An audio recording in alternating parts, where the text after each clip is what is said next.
Good evening and welcome back to the study of Daniel. We are in the 6th chapter for the next few sessions. This will be a very familiar chapter to you.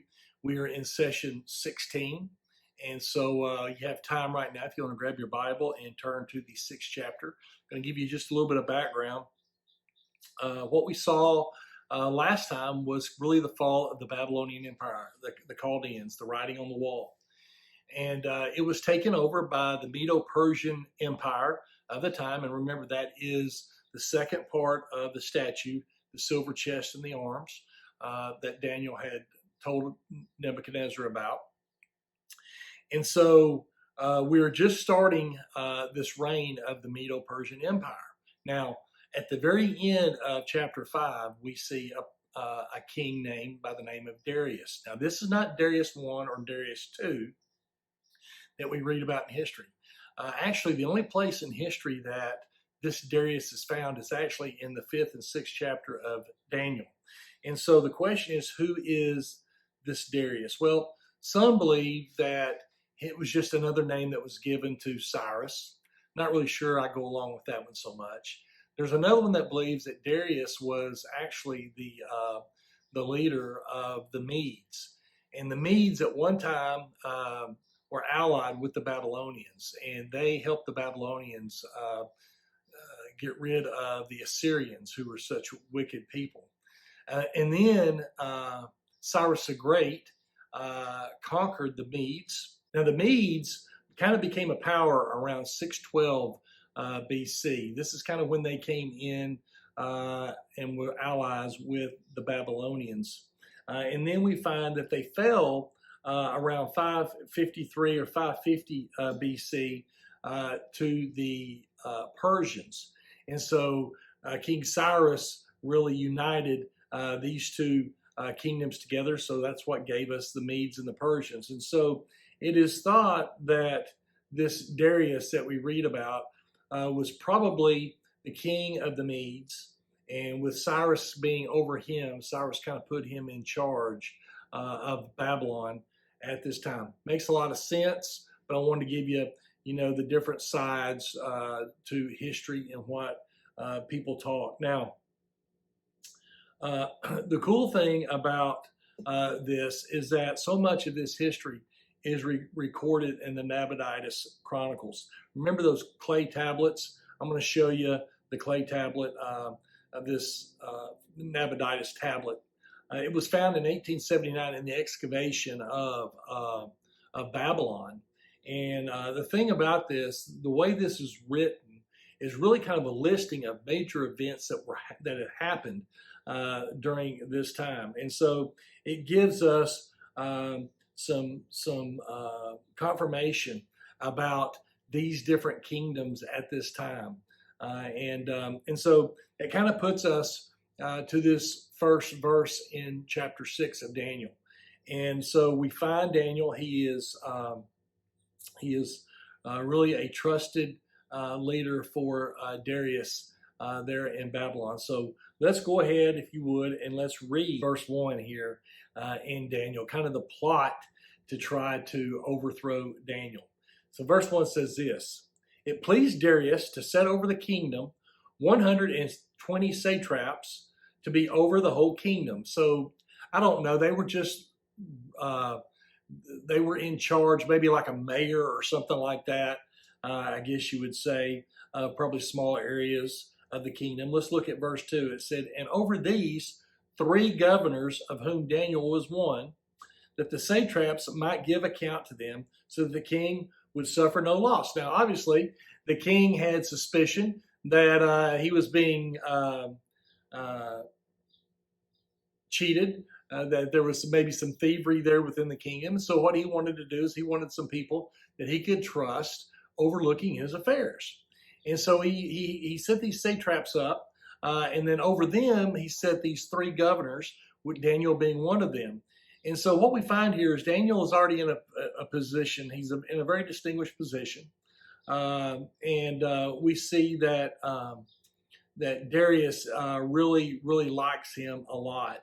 And let's look here at verse 3, and I think this will really help us understand. It says, then this Daniel distinguished himself above the governors and satraps because an excellent spirit was in him, and the king gave thought to setting him over the whole realm. So the spirit, I would think that the king was seeing was probably being trustworthy, that he was somebody that Daniel trusted.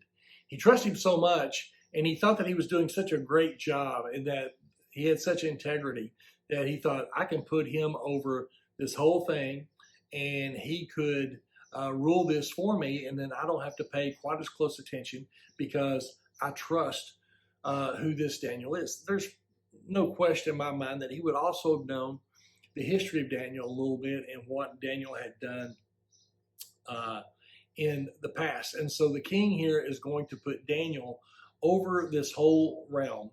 And what we will see here, remember now, this is a Jew. Now he's 80, he's in his 80s, he's older, but he's still a Jew. And so we're going to see jealousy start to creep in. We see that here in verse 4. So the governors and the satraps sought to find some charges against Daniel concerning the kingdom. So what were they doing? They were trying to conjure up a way in which they could find some way in which they could go before the king and hurt Daniel. Maybe claim that he was doing something untrustworthy or against the law or whatever, because they didn't like him. Daniel, because of his past, I'm sure with all his integrity, he was making everybody act the right way. He was holding them accountable to the things that they were supposed to be held accountable to. Probably the most important thing was the money, the gold and silver. Then it went on, it says this. It says, but they could find no charge or fault because he was faithful, nor was there any error or fault found in him. So, that's one of the hard things a lot of times with critics is they really struggle with truth so often. And when truth comes before them, it has a way of making them turn tail and run. And that's going to be what we're going to see here a little bit. The other thing it will do is at that point in time, that is when false accusation and lying is going to take over. So they're trying to find some sort of fault in which they could make Daniel kind of fall in the eyes of the king and become lesser of a person. But they said they couldn't find it because of who Daniel was. Verse 5, then these men said, we shall not find any charge against this Daniel unless we find it against him concerning the law of God. So we can't find him doing anything wrong, all right, at all. So if we're going to find any fault in this guy, we're going to have to find it within the law of God. Now, I thought this was a little strange because they're using the big G here. So they're talking about, God, Yahweh. And how much do they know of him? What do they know about Daniel's God? We know that Babylon was pagan. The Medes and the Persians were pagan. The only thing that we do know in history about the Persian Empire is that they wanted to find a way to let everybody get along. And one of the things they did is they did allow some religious freedoms that occur. And we see that in the book of Ezra and in Nehemiah as they go back and start rebuilding the temple. But let's look here at verse 6 and see what it says. It says, so these governors and satraps thronged before the king and said thus to him, King Darius, live forever. So these governors and satraps thronged, meaning they packed the place. They all showed up together. All right. They all went in as really one, trying to, I guess, believe that the more that they had there, the more truthful that the king would believe that they were being. But they went before the king and looked at the first thing and said, live forever. So they're trying to pump him up and to get King Darius full of pride. Okay, so let's look at verse 7 because verse 7 is very telling. It says, all the governors of the kingdom and administrators and satraps and counselors and advisors have consulted together to establish a royal statute and to make a firm decree that whoever petitions any god or man for 30 days except you, O king, shall be cast into the den of lions. So we got a lot of problems going on here. Let's look here at the very first verse 7. It says, all the governors. Really, all? Is that putting Daniel in the mix? No, it's not. But they're speaking as if Daniel was there because they're saying all. They're speaking to Darius, and they're really playing on his pride. And because of the amount of people that are there, I could see it being very easily for him not to notice that Daniel is not one that is in the crowd speaking.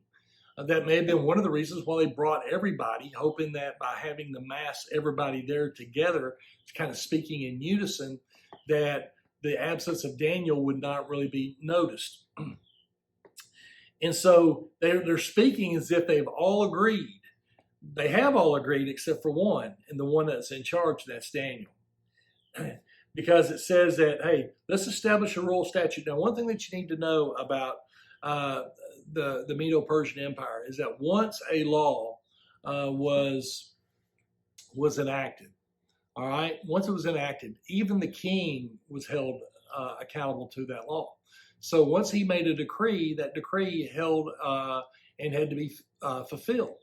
And so that is what they're trying to do. They're trying to find a way in which they can set a trap. Now, one thing, if we go back and think about what was said in verse 5, remember they said the only way that we're going to really make Daniel stumble is concerning the law of his God. Now, maybe one of the things that they knew is that Daniel prayed, and he prayed 3 times a day.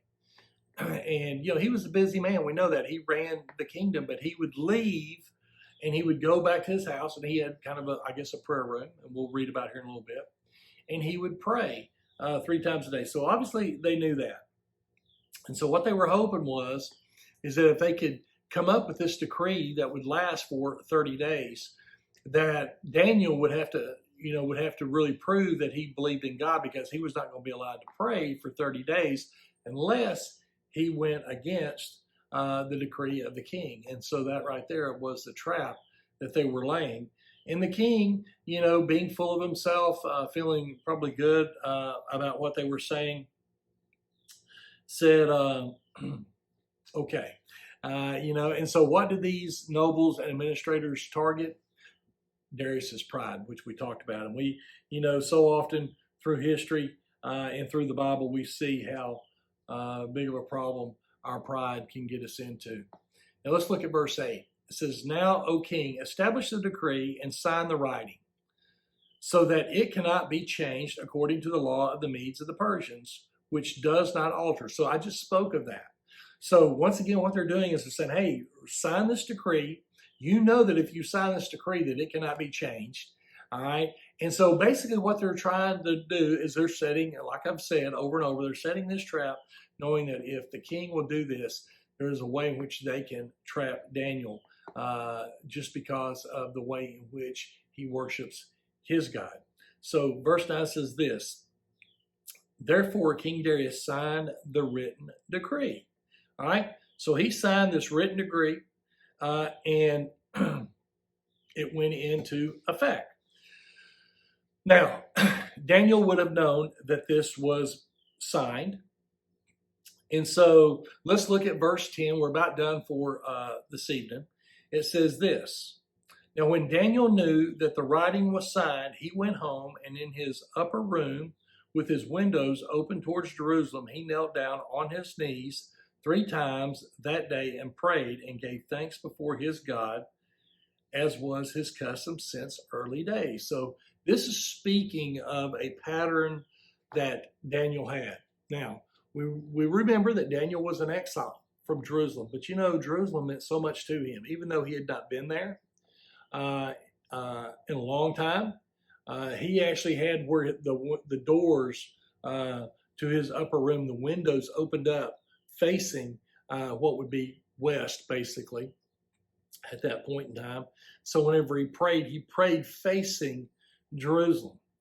Now, obviously, these administrators and governors knew that he did this. Remember, throughout Daniel's tenure, several kings had spoken about not speaking against the God of Daniel. So people would have known that there was a God outside of all their many gods that Daniel worshiped. And I'm sure there were others there as well. But he went home and he prayed. Did he do it in private? No. It says that he opened the doors, or he opened the windows to the room. He was not ashamed of his testimony. He had proven that time and time and time again. And so the question that I want to kind of leave you with today is this, is that do you speak up or are you silent, whenever things come against our God? Are you scared of, the job situation? Are you scared that you're going to offend somebody of speaking truth? Well, that was not Daniel. And that is the challenge that Daniel has for us, is that, what is your level of belief? Because your level of belief is going to be in line with your action. If you're that person that is silent when things are being said that are not true, because you're afraid that you're going to offend somebody, I'm not sure that's what God has told us to do. But the great thing about Daniel is that he didn't change when the pressure was on. He knew that those men were setting some form of a trap, but he didn't care, because he knew that it was more important for him to do God's will than it was to do the will of King. This has played out several times in the past for him, and he just trusted God, knowing that God had a plan. Now, what we're going to see next time is Darius being caught off guard, and Darius really feeling the pressure of the decree that he had written.